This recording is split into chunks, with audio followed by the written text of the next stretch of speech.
चलो ठीक है। अपर्तिक स्तर रूप समझने के बाद में नेक्स्ट टॉपिक जो आता है वो निक्षेपित स्तराकृतियां, क्योंकि कोई भी कारक अपर्दन करेगा तो निक्षेपण भी करेगा। और हिमानी के द्वारा भी इसी प्रकार से जो अपर्तिक स्तराकृतियां बनती है उसी प्रकार से निक्षेपित स्तराकृतियां भी बनती है।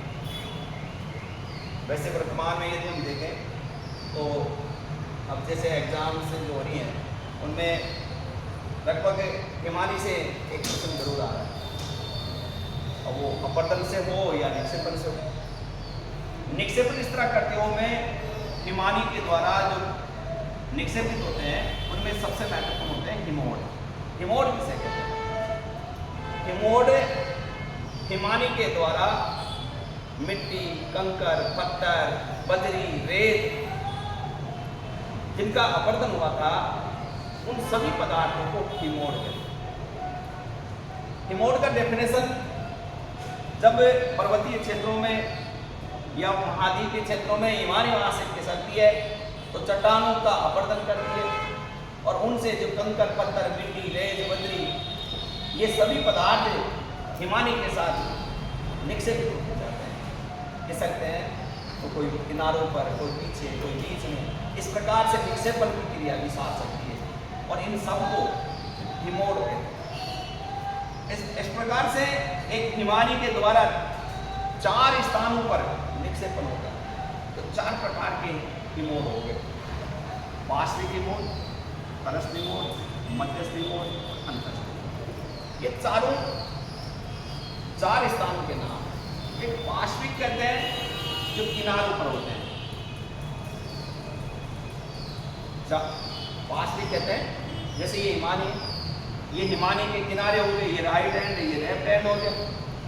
अब इसके जो किनारों पर जहां हिमानी खिसक जाएगी और इनके किनारों पर मिट्टी, कंकर, पत्थर, रेत, उसकी बजरी की ऐसी दीवारें बन जाएंगी तो उनको कहते हैं पार्श्विक हिमोड। यानी जो किनारों पर है, हिमोड तो मैंने समझा दिया कि हिमोड क्या होते हैं, मिट्टी, कंकर, पत्थर, रेत, बजरी जो भी है, जो पदार्थ है वो हिमोड है। अब वो किनारों पर यदि जमा होते हैं तो उनको पार्श्विक हिमोड कहते हैं। और यदि वो इस हिमानी के पैंदे में जमा होते हैं, इसके नीचे, इस हिमानी के नीचे जहां अपर्दन हो रहा है वहां भी जम रहे हैं, आगे किसके की जब पता चलेगा। इसके पैंदे में जो जमा होते हैं उन्हें तटस्थ हिमोड कहते हैं। और इस हिमानी के मध्य भाग में जो जमा होते हैं उन्हें मध्यस्थ हिमोड कहते हैं। और इस हिमानी के सबसे, जैसे हिमानी इसकी दिशा ये है, ठीक है, दक्षिण की ओर जा रही है, तो इसके उत्तर की ओर पीछे जो भाग रह गया जहां से आई थी उसके पीछे अंत में जो रह जाते हैं उसे कहते हैं अंतस्थ हिमोड। ऐसे 4 प्रकार के हिमोड हो गए। किनारों पर होते हैं जो पार्श्विक हिमोड, इसके पैंदे में जो जमा होते हैं वो तटस्थ हिमोड, मध्य हिमानी के बीच में जो जमते हैं जिनका निक्षेपण होता है, मध्य भाग में जो जमते हैं उन्हें मध्यस्थ हिमोड, और अंतस्थ जो सर्वाधिक सबसे पीछे वाले भाग में जो जमते हैं, हिमानी के प्रभाव होने के बाद में सबसे पीछे जो छूट जाते हैं, राष्ट्र में जो छूट जाते हैं वो होते हैं अंतस्थ हिमोड। ऐसे हिमोड हिमानी के द्वारा निक्षेपित रूपों में सबसे महत्वपूर्ण स्तराकृतियों में से मानी जाती है। यहाँ इनमें से प्रश्न कोई भी आपसे पूछा जा सकता है। हिमोड के प्रकार पूछे जा सकते हैं। हिमोड, पार्श्विक हिमोड क्या होता है, तटस्थ क्या होता है, मध्यस्थ क्या होता है, इनके बारे में पूछा जा सकता है। महत्वपूर्ण है हिमोड। अब इसके बाद में दूसरी स्तराकृति आती है एस्कर। देखिए एस्कर और हिमानी बहुत मैदान, ड्रम रिंग, ये कॉम्पिटिटिव एग्जाम में बहुत कई बार पूछे गए हैं, इंपॉर्टेंट टॉपिक है। एस्कर जो है ये कटकनुमा आकृति होती है, लेकिन ये निक्षेपण से बनती है। जब हिमानी घाटी में प्रवेश करेगी, पहाड़ों से उतर के नीचे की ओर आएगी तो हिमानी का वेग कम हो जाता है। वैसे हिमानी का वेग कम होता है, लेकिन पहाड़ों से जैसे नीचे आती है और वेग कम हो जाता है। और यहाँ पर हिमानी ऐसे छोटे छोटे कटकनुमा छोटे मिट्टी के ढेर जमा करती है, क्योंकि जैसे नीचे आएगी टेम्परेचर बढ़ेगा तो पिघलेगी, पानी बनेगा और वो पानी बनकर पिघल कर सरिताएं बनेगी, नदियां बनेगी। और जब जहां से हिमानी आई थी वहां देखेंगे तो वहां छोटे छोटे मिट्टी के ढेर जमा हो जाते हैं। उन सभी कटकनुमा आकृति में ऐसे ऐसे बनते हैं, ऐसे कटकनुमा एक क्रमबद्ध रूप में बनते हैं।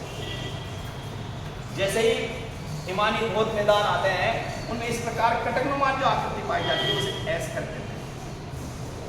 ये हिमानी धोध मैदान जब हिमानी किसी घाटी से निकलकर उस घाटी को चौड़ा कर देती है, जैसे यू आकार की घाटी को बनाती है, अब ये घाटी चौड़ी होती जाएगी और ये घाटी इसमें मैदानों में परिवर्तित हो जाएगी, क्योंकि जितने भी ठोस चट्टानी पदार्थ है, चट्टानी पहाड़ियाँ घाटियाँ जो भी थी वो हिमानी के द्वारा अपवर्तित होकर किसमें परिवर्तित हो गई, मैदान में। तो हिमानी के द्वारा जो मैदान बनते हैं, मैदान जो आकृति इस तरह करती है, बड़े सपाट मैदान, वो हिमानी धोध मैदान के नाम जानते हैं। और इन मैदानों इस प्रकार की कटकनुमा जो मिट्टी के ढेर छोटे छोटे जो ढेरेनुमा आकृति जो होती है उन्हें ऐस करते हैं, दोनों एक दूसरे से संबंधित। अब यहाँ ड्रमरिल जो है, ड्रमरिल कहते हैं, ड्रमरिल के बारे में कई बार प्रश्न पूछा गया है। ड्रमरिल, तो ड्रमरिल का सबसे यानी जो एग्जाम पर यदि हम देखते हैं तो ड्रमरिल का सबसे महत्वपूर्ण एग्जाम्पल होता है कि ड्रमरिल को हम अंडों की टोकरी कहते हैं। अंडों की टोकरी देखी होगी आपने, जिसमें अंडे रखते हैं। अंडों की दुकान पे आपने अंडों की टोकरी देखी होगी। उसकी जो आकृति होती है वो ऐसे होती है, ऐसे वृत्ताकार होती है, गोल नीचे की ओर इस प्रकार से होती है, इस प्रकार बनी होती है अंडों की टोकरी। तो ड्रमरिल को अंडों की टोकरी के समान बताया गया है। ये जो आकृति है, ड्रमरिल की जो आकृति है वो किसके समान है, अंडों की टोकरी के समान है। इस प्रकार की आकृति हिमानी धोध मैदान में जब हिमानी वहाँ से प्रवाहित हो जाती है, उसका प्रवाह हो जाता है, पानी बन के नदी के रूप में प्रवाहित होना शुरू कर देती है, तो वहाँ ऐसे छोटे छोटे गड्ढे नुमा, हीरे नुमा, ऐसे खांचे नुमा बीच बीच में गैप, यानी अंडों की टोकरी के समान इस तरह आकृति बनती है, इसको ड्रमरिल। कई बार प्रश्न पूछेगा, कई बार आया है एग्जाम में कि ड्रमरिल जिस तरह करती है वो निम्न के समान होती है। अब ऑप्शन में देगा, यदि वहां आपको कहे कि अंडों की टोकरी के समान होती है, अंडों की टोकरी के समान जिस तरह करती बनती है उसको क्या कहते हैं, यहाँ उल्टा पूछ देगा, अंडों की टोकरी के समान जिस तरह करती बनती है उसको ड्रमरिल कहते हैं। अब इसमें क्या होता है कि इसी क्षेत्र में जहाँ ड्रमरिल बनती है वहां छोटे छोटे मिट्टी के ढेर पाए जाते हैं और इनके बीच में इस प्रकार की छोटे छोटे मिट्टी के चट्टानी अवशेष, चट्टानों के अवशेष पाए जाते हैं। ठोस चट्टानों के अवशेष, यत्र तत्र फैले हुए चट्टानी अवशेष, जिनको स्टॉक्स कहते हैं। ड्रमरिल एक प्रकार से मैदानों में बनने वाली हिमानी के धोध मैदान, तो अंडों की जो टोकरी है उसके नुमा इस तरह करती जो बन रही है, वहीं पर कुछ चट्टानों के, ठोस चट्टानों के, यत्र तत्र फैले चट्टानों के जो अपवर्तित नहीं हो पाई वो वहां दिखाई देते हैं, उन्हीं को स्टोर्स कहते हैं। इस प्रकार से निक्षेपण से बनने वाली जो हिमानी के द्वारा जो निक्षेपण होता है, निक्षेपण का मतलब होता है जमाव, और अपवर्तन का मतलब होता है क्या होता है, कटाव। अपवर्तन यानी कटाव और निक्षेपण यानी जमाव। अब जो कटेगा, जो टूटेगा तो वो कहीं न कहीं जाके जुड़ेगा, और जब जमेगा तो निश्चित है कोई न कोई इस तरह का निर्माण करेगा। तो हिमानी जब अपवर्तन करती है तो तो सरकझीर, हॉर्न, गिरिशृंग, अरे, स्ट्रिपेट कटक, हिमानी घाटी, युवाकार की घाटी, रटक की घाटी, क्योर तक। और जब निक्षेपण करती है तो हिमोड 4 प्रकार के होंगे, पार्श्विक हिमोड, थरस्ट, मध्यस्थ और अंतस्थ हिमोड। ऐसे कर इस तरह करती हैं, कटकनुमा, तीक्ष्ण कटकनुमा, हिमानी ग्रोथ मैदान और ड्रम।